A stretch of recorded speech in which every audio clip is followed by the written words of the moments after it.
Hello everyone, welcome back to my new channel. If you are new here, then please subscribe my channel and hit the bell icon for more updates.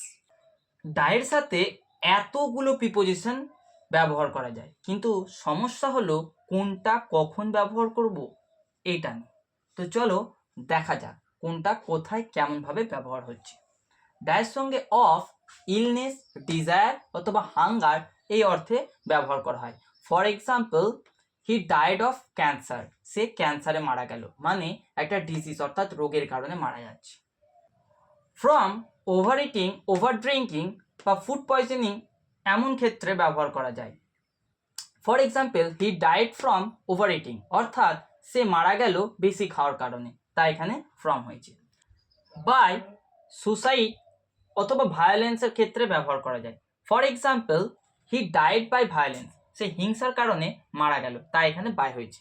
Throw, negligent অর্থে ব্যবহার করা হয়। For example, his father died through neglect, অর্থাৎ তার বাবা অবহেলার কারণে মারা গেল, তাই এখানে থ্রো হয়েছে।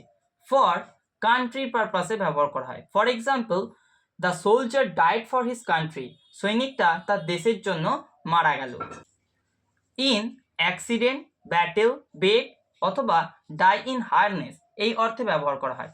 ডাই ইন হারনেস কথার অর্থ হলো রিটায়ারের আগে অথবা কর্মরত অবস্থায় মারা যাওয়া। For example, the boy died in an accident, ছেলেটা অ্যাক্সিডেন্টে মারা গেল। The girl died dash dengue, এর উত্তর কী হবে সেটা তোমরা কমেন্টে জানাও।